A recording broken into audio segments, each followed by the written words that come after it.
conduite, c'est quand même pas mal sympa. Bon, ça fait pas beaucoup de bruit d'origine.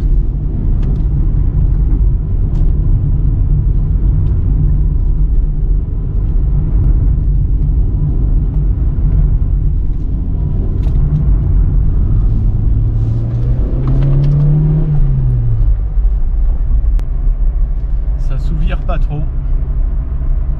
Alors le maniement de la boîte, c'est parfait. On va dire que c'est relativement précis. Par contre, c'est pas spécialement ferme. Les verrouillages ne sont pas particulièrement fermes. C'est plutôt agréable et doux.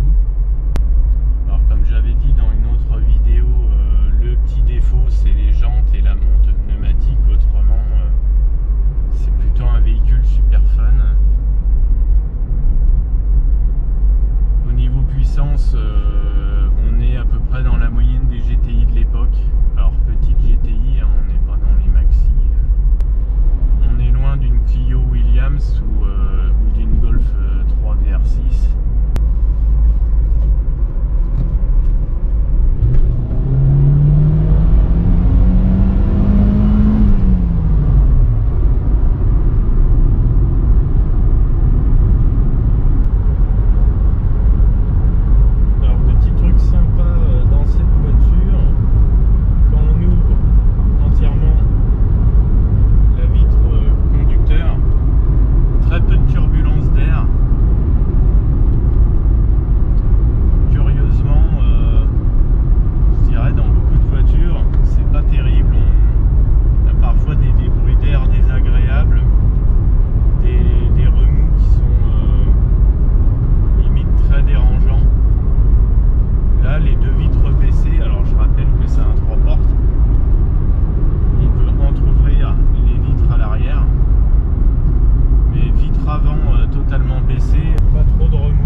sur cette voiture, c'est la hauteur des sièges, un tout petit peu trop haute, surtout comparé à la Celica de la même année. Les sièges sont quand même très hauts, mais bon, c'est pas un coupé sport, faut pas oublier que ça reste une compacte, une familiale. Autrement, au niveau des commandes, pas grand chose à dire, tout fonctionne correctement, la finition est impeccable, il n'y a pas de bruit parasite, pas de rossignol, il n'y a rien qui fait des bruits suspects, bizarres. Pourtant la voiture a presque 30 ans.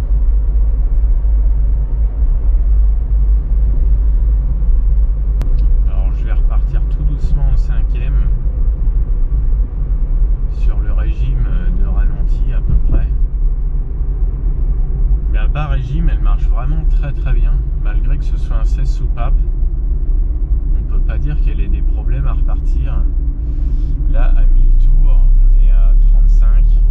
Ça vibre un peu, mais ça repart très bien. Donc si à 1000 tours, on est à 35, en fait, on peut descendre beaucoup plus bas.